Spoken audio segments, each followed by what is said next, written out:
So, ladies and gentlemen, we are discussing about spam today.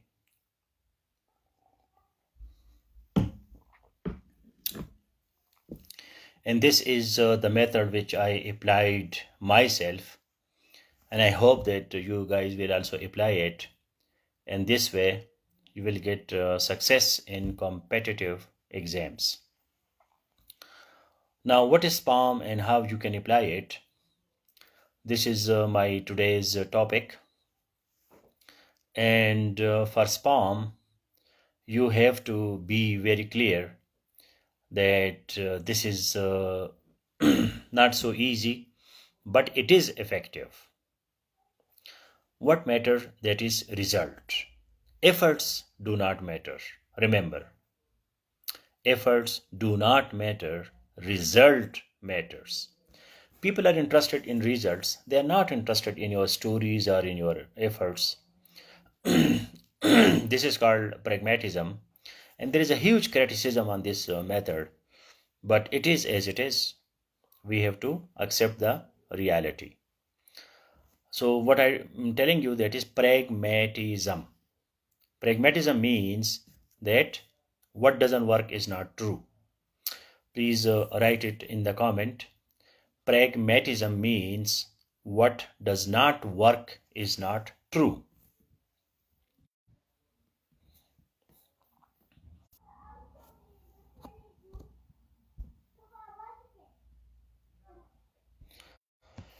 So pragmatism means what doesn't work is not true. It's a very cruel philosophy, and it is as it is. Pragmatism means what does not work is not true. ठीक है, इमरान खान साहब इसमें colon लगाओ, full stop मत लगाओ. Punctuation के बारे में consciousness is very important and is my goal in this course to make you conscious of punctuation marks. कि आप सही से पंक्चुएशन मार्क लगाना शुरू करें. Very difficult but you have to do it. So what does not work is not true, colon pragmatism. या pragmatism means quotation marks. अंग्रेजी लिखना जो है इतना आसान काम नहीं है, ये बहुत पेचीदा काम है. ठीक है, अभी परियाल आराई ने लिखा है pragmatism. अब बोलने में तो मैं नहीं लिखता ना ये कोटेशन मार्क्स, वो खुद आपको पता होना चाहिए कि मैंने डबल कोटेशन मार्क्स कहाँ लगाने हैं. तो अंग्रेजी जो है ये अंगारों पे चलने का ज़बान है. You have to be very very clear. pragmatism means double comma, quotation marks close. या pragmatism मीन्स कोलन, कोलन भी लगा सकते हैं. या पहले डिफिनीशन लिखे उसके बाद कोलन लगा के pragmatism लिखे. All these are correct. So please correct it. अब देखो ना, ये एक छोटा सा जुमला है लेकिन इसमें कितनी गलती आप लोग करते हैं. वो भी मैं जुमला बोल रहा हूँ और आप उसको लिख रहे हैं. ये डिक्टेशन की गलती है, इमला की गलती है. बोलने में लोग पंक्चुएशन मार्क यूज नहीं करते, लिखने में करते हैं.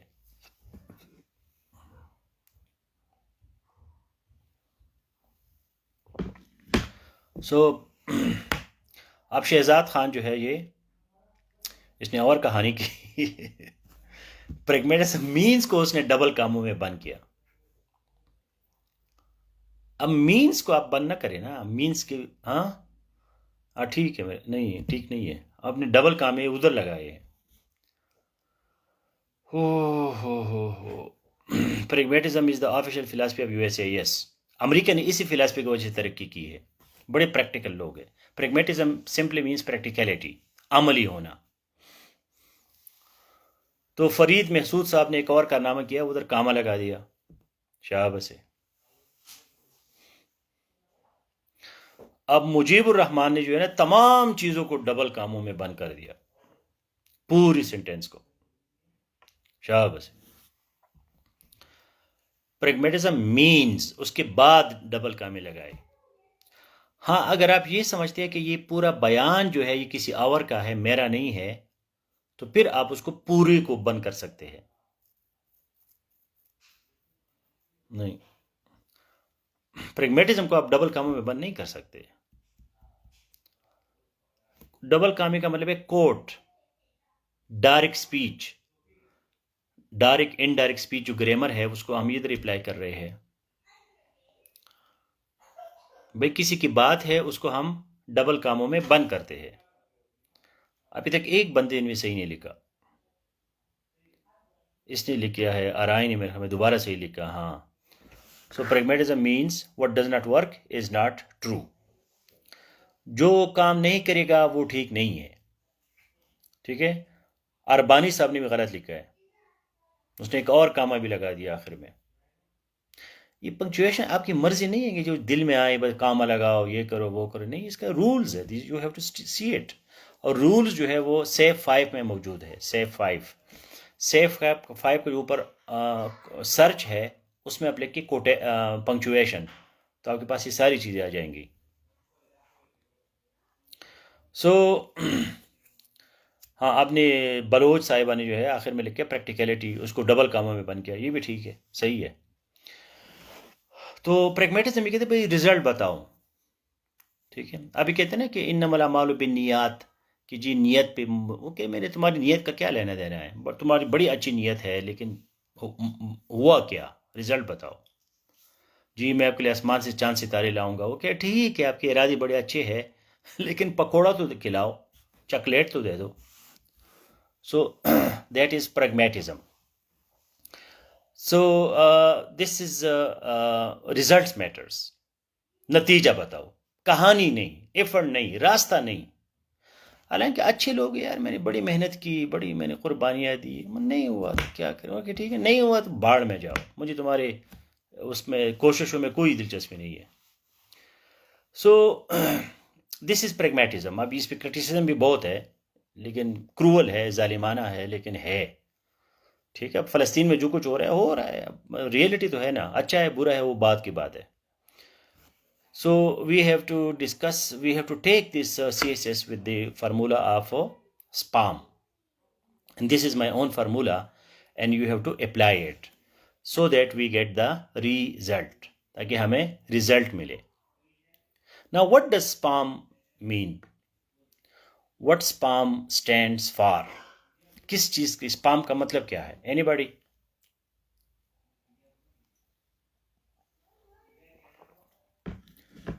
What is SPAM? SPPAM. So SPAM stands for syllabus.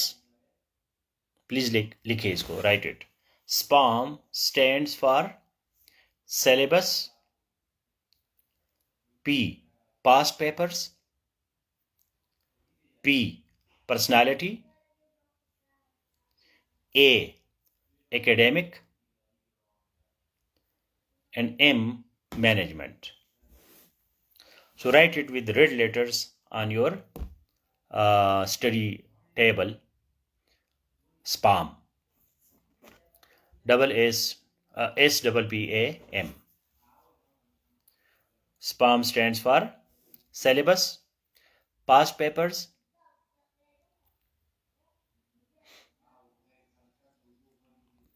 personality, academic, management. Now the first two, syllabus and past papers, this is called arborescent learning. यार आप लोग तेज नहीं है, इंटरनेट स्लो है, क्या चक्कर है? प्लीज राइट इट, कमेंट मेरे साथ जाए, तेज तेज जाए, कमेंट क्विकली। बाद में अपने नोट्स बनाए कमेंट से, इस लेक्चर का आप दोबारा भी सुन सकते हैं।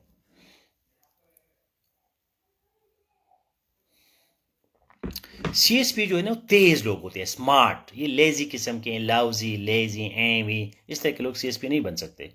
कल आपने ASP बनना है, अपनी AC बनना है, अपने डिप्लोमेट बनना है, तो एवी किस्म के लोग जो है ना, वो उसके वो ही नहीं। मैंने आज आपको वो 10 पॉइंट्स दिए हैं, वो डायनामिक एनर्जेटिक लोग होते हैं।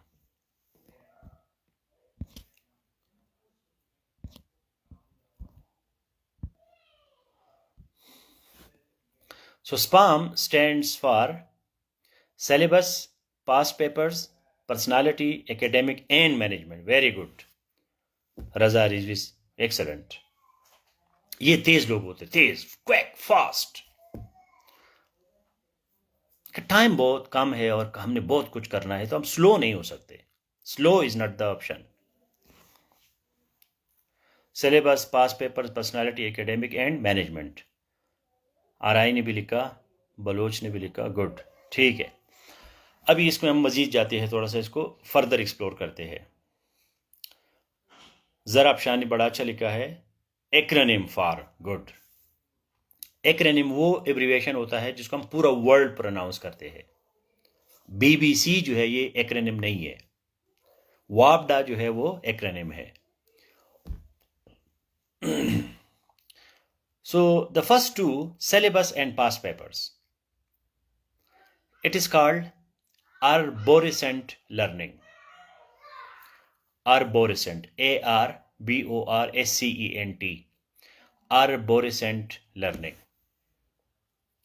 Arborescent learning is traditional learning. Arborescent learning is traditional learning. It is bottom to top learning. It is tree-like learning, because arbol means tree. अभी CSS के क्लास में आप लोगों को तेज होना पड़ेगा, मैं बच्चों की तरह नहीं पढ़ा सकता, इसमें तेज हो जाओ। Arborescent learning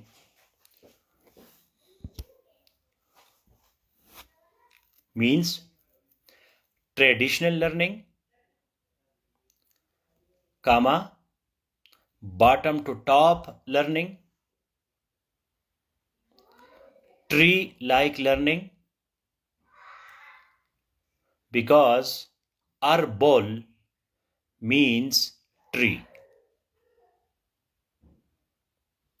It is vertical learning. Vertical learning. This is the learning which takes place in schools, colleges, and universities to qualify for certificates or degrees.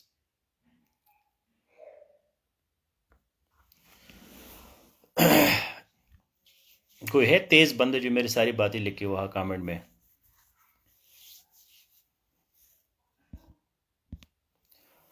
So arborescent learning is traditional learning. RI ने कितने लिखा? Bottom to top learning, tree-like learning, and vertical learning. Because arbol, ARBOR या L भी लिख सकते हैं, arbol ये Spanish Latin का वर्ड है, मीन्स ट्री, ट्री दरख्त, tree like learning.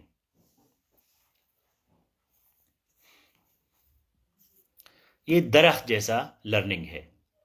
Bottom to top, vertical, उमूदी है कि क्या है, ऊपर से नीचे। And this learning is used in schools, colleges, universities to get certificates and degrees.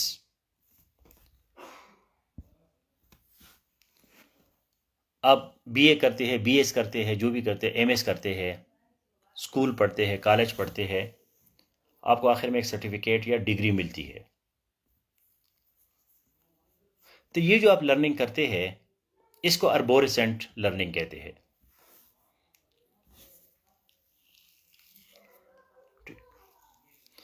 अब क्लास में 1000 लोग हैं और 1000 एग्जाम देते हैं और 1000 लोग पास होते हैं, तो 1000 लोगों को डिग्री मिलेगी। ठीक है, तो this learning is used in schools, universities and colleges to get certificates and degrees. आपको एक डिग्री मिलती है, आपका एक सिलेबस होता है, पेपर्स होते हैं, एग्जामिनेशन होता है। ठीक है, तो ये एक तरीक़ाकार है। अब कॉम्पिटिटिव एग्जाम में प्रॉब्लम ये हो जाता है कि इसके साथ 3 और चीज़ें हैं। अब स्कूल में आपने देखा होगा, कॉलेज में, किस तरह का भी बंदा हो, मतलब एवी माटा हो, मुंह से उसका बदबू है, नाक से उसका वो निकलता है, ऐसी अजीब किस्म का होता है, लेकिन पढ़ाकू होता है, सिलेबस कवर करता है, पास पेपर्स पढ़ता है, एग्जाम में बैठता है, डिग्री उसको मिल जाती है। ठीक है। तो अब सबसे बड़ा प्रॉब्लम यह है कि जो C S S P M S वगैरह के स्टूडेंट्स हैं वो कहते हैं कि मैं उसी तरह पढ़ूंगा तो मैं सी एस पी बनूंगा। This is the biggest problem. लगे रहते हैं, पढ़ाई करते हैं, पढ़ाकू होते हैं, कुछ तो पढ़ाई भी नहीं करते लेकिन करते हैं तो वो भी। तो ये अर्बोरेसेंट लर्निंग है, ये भी सी एस एस के लिए जरूरी है, क्योंकि सी एस एस का एक सिलेबस है। You have to go through the syllabus, you have to go through the past papers, ये तो जरूरी है। बट नेक्स्ट कम्स पर्सनालिटी,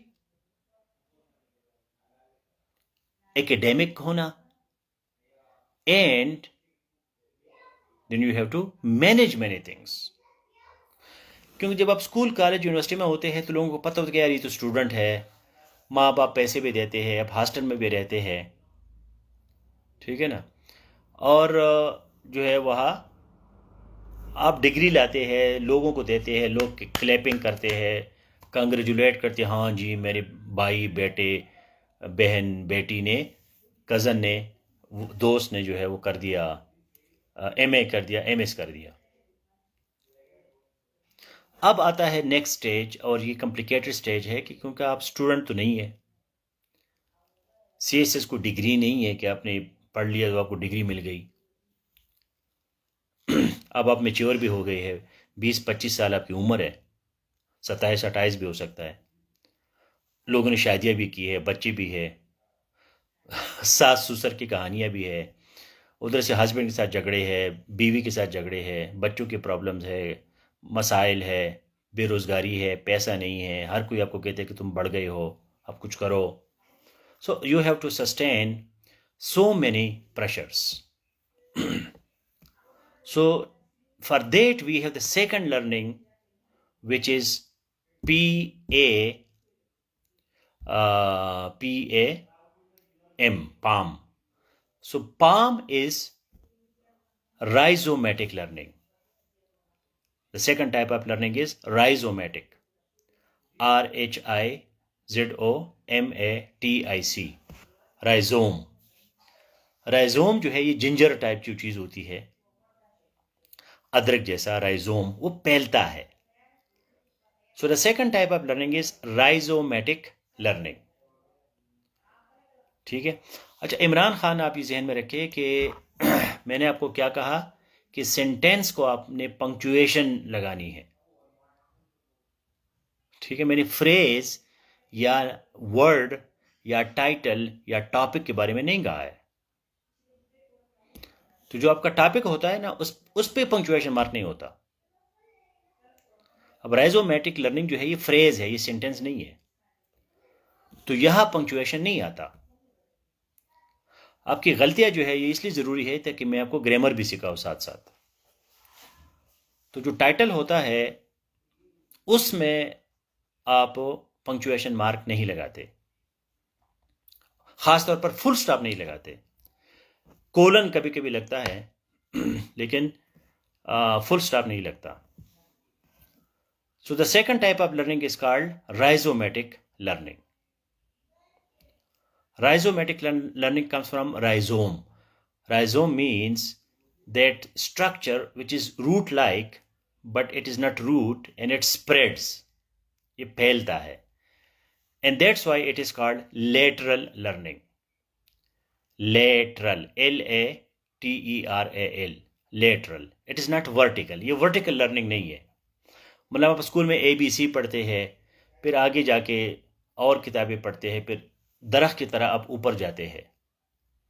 यह आप पहलते हैं, अब एक जैसे होते हैं लेकिन आप पहलते हैं, नेटवर्क आपका बनता है। This is also called creative learning, and this learning is not necessary to be a course, it is not formal learning. ये कोर्स नहीं है, ये डिग्री नहीं है, ये सिलेबस नहीं है। आप कितनी जनरल किताबें पढ़ते हैं, CSS के आप पढ़ाई करते हैं, लेकिन आपको कोई सर्टिफिकेट, कोई डिग्री नहीं मिलती। ठीक है, कोई आपको डिग्री नहीं देता, और इसका कोई ख़ास वो नहीं है कि भाई आज आपने डॉन पढ़ लिया, कल आपने न्यूयॉर्क पढ़ लिया, न्यूयॉर्क टाइम्स पढ़ लिया, कभी आपने जो है ना, अभी हम इससे पहले वो पैराग्राफ पढ़ रहे थे, अभी हम ये चीज़ पढ़ रहे हैं। तो इसका कोई ख़ास तरीक़ाकार नहीं है, ये स्प्रेड करता है बस जिस तरफ चला गया। So this is interconnected learning. As Imran Khan has written, this is connecting dots. अब इधर पढ़ते उधर पढ़ते, आपने उर्दू किसी अखबार में कोई चीज़ पढ़ी होगी और उसी पे क्वेश्चन आता है और आप वो एग्जाम में लिखते हैं, बुक से कोई आता ही नहीं है कोई चीज़ उसमें। So this is creative writing, creativity. ठीक है, अब मार्केट में जाते हैं, दुकानदार के साथ झगड़ा करते हैं, ठीक है, वही चीज़ एग्जाम में आता है, आप इकोनॉमी पे लिखते हैं, एटीट्यूड पे लिखते हैं। तो दिस इज पर्सनालिटी, आपकी पर्सनालिटी चाहिए इस चीज़ के लिए। आपको एकेडमिक होना चाहिए, एकेडमिक मीन्स डीप, आप गहराई में जाते हैं चीज़ों के, रिसर्च करते हैं, एविडेंस बेस्ड प्रेजेंटेशन, और आखिर में आपको बहुत चीज़ें मैनेज करनी पड़ती है, specially the management of TEF, TEF, the management of TEF, TEF। TEF stands for time, energy, focus. अब स्कूल के कॉलेजों में जो है ना, लोग क्या क्या नहीं करते, मौलवी साहब क्या कहते हैं कि जी मैं लड़कियों के हॉस्टल में गया तो मेरा पाँव फिसल गया। तो वो हॉस्टलों में और कॉलेज और यूनिवर्सिटी की मेस में और डाइनिंग हॉल्स में और क्या क्या लोग करते हैं, काक़े लगाते हैं, चर्स पीते हैं, नस्वार खाते हैं, पता नहीं क्या क्या ड्रामे करते हैं। तो उनको कोई परवाह नहीं होती, क्योंकि बड़ा टाइम है, 25 साल है जी, कम से कम 20 साल में बंदा डिग्री लेता है, तो कोई परवाह नहीं है, कोई मैनेजमेंट की ज़रूरत ही नहीं है, बड़ी बड़ी छुट्टियाँ होती है। Now the thing becomes intense, अब ये इंटेंस केयर यूनिट हो गया, ICU में आप आ गए, ठीक है, ICU, इंटेंस केयर यूनिट। एक तो लंबी बीमारी होती है, चलती रहती है, लेकिन अभी तो आपको इमरजेंसी लग गई है, जल्दी जल्दी आपने 30 साल से पहले आपको कोई ऑफिसर बनना है, जॉब ढूंढनी है, तो अभी आपको गियर चेंज करना है with rhizomatic learning. So time, energy and focus को आपने कंट्रोल करना है, इसको मैनेज करना है। अब हर जगह वो टाइम नहीं गुजार सकते कि आप एक एक खाने पे आपने 4-4 घंटे, एक एक शादी में जो है ना आपने 2-2 रातें गुजारी, ठीक है, और आपने जो है बड़े बड़े टूर्स किए, बड़े बड़े आपने गप्पे लगाए, आपने इश्क मुआशक़े किए, लड़की लड़कों के साथ आपने 5-5 घंटे बातें की, वो सारी चीज़ें अब अपने को मैनेज करनी पड़ेंगे। हो सकता है वो चीज़ें ठीक हो, लेकिन इतना नहीं है जितने कि आप पहले करते थे। So you have to manage your time, energy and focus. So what was my method, कि अभी अपनी ज़ीरो से स्टार्ट लेना है तो कैसे लेना है। Number 1, you have to go through syllabus, जो कंपलसरी है, ऑप्शनल है, उसके सिलेबस को एक दफ़ा पढ़े। मैं हमेशा जो है हर हफ्ता या 3-4 दिन के बाद सिलेबस पढ़ता था कि यार क्या क्या चीज़ें हैं। ये नहीं कि मैं किताबें पढ़ता हूँ और सिलेबस भूल गया हूँ। सिलेबस के साथ इन टच रहना, सिलेबस सामने होना। अभी तो एक गूगल में एक क्लिक अवे है कि आप CSA सिलेबस लिखे तो आपके सामने आ जाता है। तो सिलेबस को पढ़ते रहने कि सिलेबस में क्या है। मैंने लोग देखे हैं बड़े बड़े मारते हैं फिर रोते हैं कि एग्ज़ाम के आखिरी दिन, अच्छा सर ये भी था सिलेबस में, मुझे तो पता ही नहीं था, लो ये क्या होगा अब। So remain in touch with syllabus, remain in touch with past papers. Pakistani कौम में कॉन्शियसनेस की बहुत बड़ी कमी है। ऐसे ऐसे केस मेरे पास आते हैं, पूरा साल पढ़ते हैं और फिर कहते सर अच्छा मुझे तो पता नहीं था कि CSS के लिए तो 30 साल उम्र है, मैं तो 35 साल का हूं। मैंने कहा शाबाश है। तो बेसिक रूल्स रेगुलेशन जो है और सिलेबस और पास पेपर्स, ये अर्बोरेसेंट लर्निंग है और ये मस्ट है, you have to do it. और बार बार constantly you have to touch कि सिलेबस में कौन से टॉपिक्स आपने किए। मुझे बड़ा मज़ा आता था कि जब मैं 10-15 टॉपिक्स को ऐसे क्रॉस लगाता था कि ये हो गए जी, हो गई का क्या मतलब है? You can write 10 paragraphs on it, कि इस पे आप 10 पैराग्राफ लिख सकते हैं मेमोरी से। That is done. ठीक है, कोई भी सिलेबस का टॉपिक ले लो, बैठ जाओ, लिखाई करो, 10 पैराग्राफ्स आप लिख सकते हैं, इट इज डन, खत्म। इसको आप बोलोगे नहीं, 10 पैराग्राफ बड़ी चीज है। पास पेपर्स के भी बंदा टच करे कि यार सोशियोलॉजी जो है, gender studies, international relations, political science, इसके पुराने पेपर्स क्या है, पाकिस्तान अफेयर्स, किस पैटर्न पे क्वेश्चंस आते हैं। तो ये बेसिक आर्बोरेसेंट ट्रेडिशनल पाकिस्तानी तरीका है। उसके साथ साथ अपनी पर्सनालिटी पे काम करना है, एकेडेमिक बनना है, स्कॉलरली बनना है, और मैनेज करना है बाकी टेफ को, टाइम, एनर्जी एंड फोकस को। आपका फोकस किधर है ये जरूरी है, किस चीज आपको अट्रैक्ट करती है, कहां आपका फोकस रहता है। So you have to manage your focus. Focus को आप मैनेज कर सकते हैं। आज आप देखिए कि आपने सारा दिन किधर गुजारा, आपका फोकस किधर था। अगर गलत चीज पे थी तो उसको कम कंट्रोल करो। So this was the basic introduction. Now, if you have the problem in optional subjects, so you can send me WhatsApp message to finalize your optional subjects. Compulsory subjects are already clear. जितने भी safe की classrooms है, हर compulsory के अलहदा classroom है, optional के लिए अलहदा क्लासरूम है। उसके मेंबर बन जाए और टॉप टू बॉटम उसको एक्सप्लोर करना शुरू करे, जो भी आपके सब्जेक्ट्स है। आपको नोट्स भी मिलेंगे, लेक्चर्स भी मिलेंगे, सब कुछ मिलेगा। साथ साथ एक पेपर का एक किताब जो है, अभी मैं इसको व्हाट्सएप ग्रुप में शेयर करूंगा, तो एक किताब कम से कम आपके पास होनी चाहिए बुक फॉर्म में। वर्ल्ड्स टाइम्स का है या फॉरेन राइटर्स का है, जो भी है, लेकिन एक किताब पूरी सिलेबस को कवर करे, इसमें पास पेपर्स का भी कोई आंसर्स हो, तो वो अपने टेबल पे रखे। और फार्मूला जो है वो है 1 subject for 3 days। This is the best formula, 1 subject for 3 days। मुझे अपना तरीका याद है कि मेरी किताबें अलमारी में होती थी और टेबल पे एक सब्जेक्ट की किताबें होती थी। मैंने तो खैर बहुत ज़्यादा पढ़ाई की थी। इंडो पाक हिस्ट्री के मैंने 40 बुक्स पढ़े थे, मुझे अभी भी याद है, 40 बुक्स। तो आप बेशक 3-4 पढ़े, तो वो जो बुक्स है, नोट्स है, सेफ के क्लासरूम्स है, ये सारी चीज़ें जो है आप 3 दिन के लिए एक सब्जेक्ट पे मरकूज करें।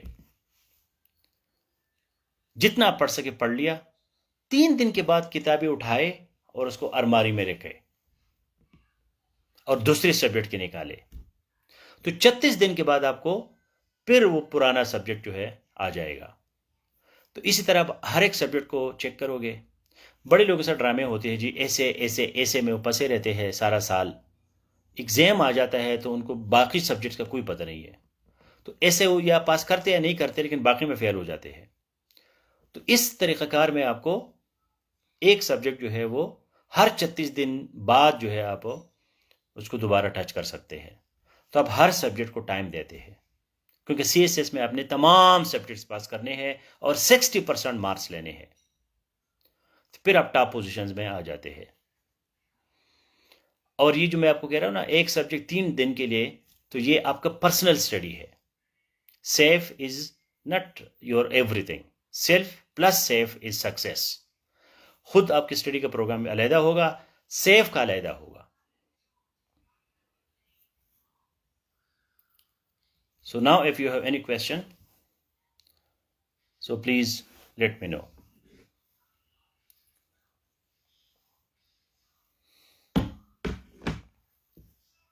तीन दिन एक सब्जेक्ट। ये 3 दिन एक सब्जेक्ट क्यों है? क्योंकि अगर आप एक दिन एक सब्जेक्ट के लिए लिखते हैं तो उस दिन या बीमार हो जाते हैं, कोई मेहमान आता है, कोई मर जाता है, कोई और चक्कर हो जाता है, तो वो सब्जेक्ट बढ़ गया, ठीक है ना, वो कल कोई और होता है। तो 3 दिन में उस गरीब के लिए कोई ना कोई टाइम आपके पास आ जाएगा और आप उसको पढ़ सकोगे। अगर आप 10 दिन एक सब्जेक्ट एक पेपर पढ़ते हैं तो बंदा बोर हो जाता है। तो 3 दिन जो है it's a very good unit. Time chunking इसको कहते हैं, टाइम चंकिंग, कि आप टाइम को चंक बनाएं, उसके पीसेस बनाएं। क्लॉक टाइम, जो आपके पास क्लॉक टाइम है, जैसे हमने घंटे बनाए हैं और सेकंड्स बनाए हैं, तो इसी तरह हम 3 डेज यूनिट बनाए अपने एक सब्जेक्ट के लिए।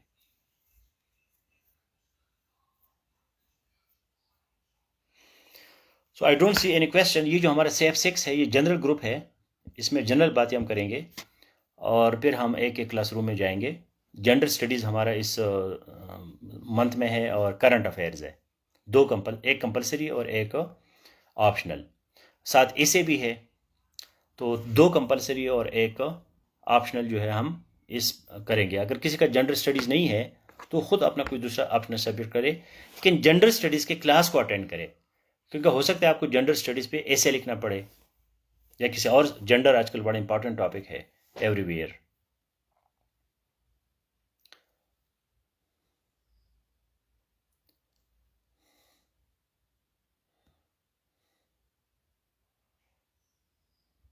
ये अपने आप से पूछो, ये मुझसे तो आपने 50 दफ़ा पूछा और मैंने आपको 50 दफ़ा जवाब दिया है। ठीक है, सईद अहमद साहब, कितनी दफ़ा मुझसे और पूछोगे? अपने आप से पूछो, अपनी गिरबान में डालो। ये जो स्पाम का मैंने आपको फार्मूला दिया, ये किस लिए दिया? ठीक है, क्या आप सिलेबस कवर कर रहे हैं? क्या आप पास पेपर्स देख रहे हैं? क्या आपकी पर्सनैलिटी ठीक है? क्या आप एकेडमिक है? क्या आप मैनेज कर रहे हैं अपने टाइम, एनर्जी और फोकस को? अगर इस तमाम क्वेश्चंस का जवाब यस है तो फिर आपके लिए भी मेरा यस है। अब मुझे क्या पता कि आप अंदर क्या है, आप क्या कर रहे हैं सारा दिन। आप 3 घंटे वॉशरूम बैठे होते हैं और साबुन इस्तेमाल करते हैं, या आप लड़कियों के साथ 50-50 घंटे बातें करते हैं, या आप वहीं ही सोते रहते हैं 12-12 घंटे, मुझे क्या पता आपका।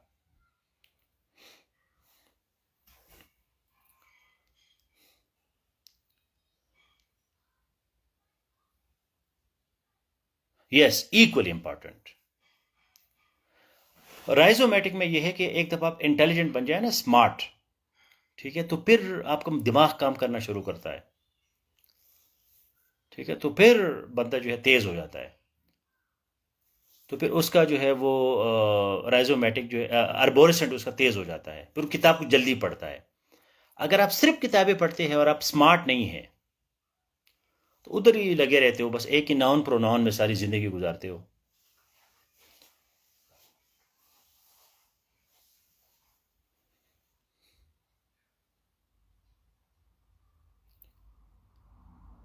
या इट देर आर बुक्स, ये जो वर्ल्ड न्यू वर्ल्ड है कि क्या नाम है उसका, वर्ल्ड कोई चीज़ है, तो उन्होंने बुक्स बनाई है। कारवान पब्लिशर्स है, बहुत से, डोगर है, इन्होंने कॉपी पेस्ट किया है, इधर उधर से मारी है, लेकिन कम से कम आपको एक बुक जो है वो उस पर पूरा सिलेबस कवर आ जाता है। तो वो स्टार्टर के लिए वो बहुत ज़रूरी है। एक किताब के पास वो पाकिस्तानी ट्रेडिशनल बुक होनी चाहिए, वर्ल्ड टाइम्स, हाँ ठीक है, ये ट्रेडिशनल बुक है। इसके अलावा तो CSS के सिलेबस में आपके पास बड़ी बड़ी किताबें उन्होंने रिकमेंड की है, उसमें से 1-2 किताबें, एक लिस्ट में भी रिकमेंड कर रहा हूँ आपको CSS के व्हाट्सएप ग्रुप में। तो एक बुक जो है वो पाकिस्तानी ट्रेडिशनल किताब, एक जो है या 2-3 एडवांस बुक्स, सेफ नोट्स, बहुत है, it is too much.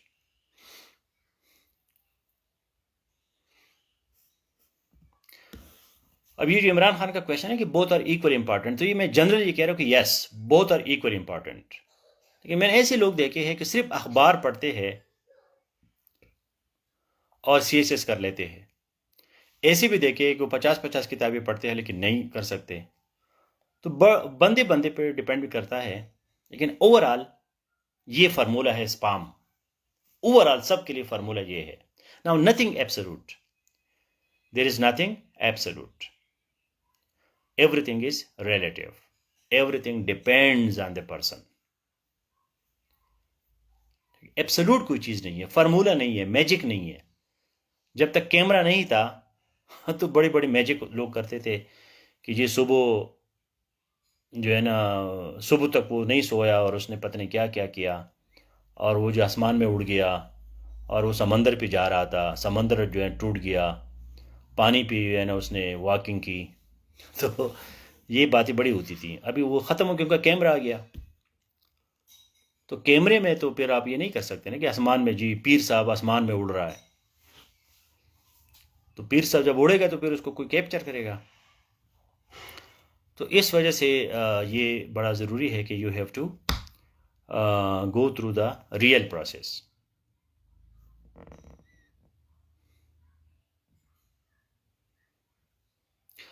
Mistake को छोड़ो, आपने जो है ना उसका नहीं करना। आपने once you have to go through it, idealistic नहीं बनना बहुत ज़्यादा। एक दफ़ा उसमें से आप गुजर जाए, रीडिंग करें, रिवीजन आपका हो जाएगा एक किस्म का। तो अगर आप उसके आपका स्टैंडर्ड उससे बहुत ऊपर है तो फिर मत पढ़े, डोंट रीड इट। लेकिन वो एक चेक लिस्ट होता है ना, एक चेक लिस्ट होता है, जिस तरह की सिलेबस होता है, कोई चीज़ है। तो ये जो बुक्स है ये आपके लिए स्टार्टिंग पॉइंट है, बेसिक्स है। उससे से आप CSP कभी नहीं बनोगे। उससे से कोई CSP बनता है तो हर कोई बन चुका होता है, क्योंकि वो किताबें तो हर कोई पढ़ता है। That is just starting point, एक चेक लिस्ट है आपके पास बस। और एग्जाम के आखिरी दिन में फिर आप उसी तरह की किताबें पढ़ोगे। मुझे याद है कि मैंने 40 बुक्स पढ़े थे, हर एक एम्परर पे मैंने अलहदा किताब पढ़ी थी, लेकिन आखिर में मैं K. अली की एक छोटी सी किताब है उसी पे आ गया था। इतना टाइम नहीं होता कि बंदा पढ़े। K. अली की इंडो पाक हिस्ट्री की छोटी सी किताब थी। बड़ी बड़ी इतनी मोटी मोटी किताबें पे मैंने छोड़ दी, टाइम ही नहीं होता। So one should be very practical, क्योंकि आपने ऑफिसर बनना है, प्रैक्टिकल काम करने हैं आपने। तो वो सिर्फ आपकी रिवीजन है या नोट्स है? ये जो विकीपीडिया है ये भी नोट्स है। जो जहांगीर वर्ल्ड टाइम्स की बुक्स है वो नोट्स है आपके लिए बस। उसके कोई वैल्यू नहीं है नॉलेज में, या स्कॉलरली वर्ल्ड में, या एकेडमिक वर्ल्ड में, कोई रिसर्च में उसका कोई वैल्यू नहीं, जीरो है, वो ट्रैश है। That is totally trash.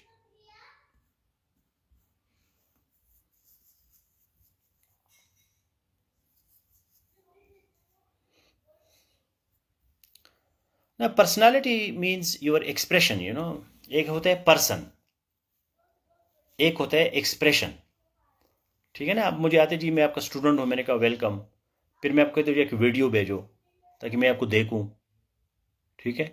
तो जब आप वीडियो भेजते हैं तो फिर मैं आपकी पर्सनैलिटी देखता हूँ, किस तरह आप एक्सप्रेस करते हैं, आपकी बॉडी लैंग्वेज, कॉन्फिडेंस, आपका फ्लुएंसी, ठीक है, आपका face expressions.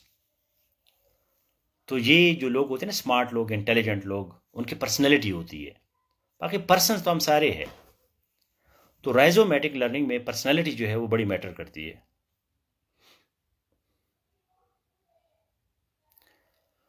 So all the best guys, take care, good night.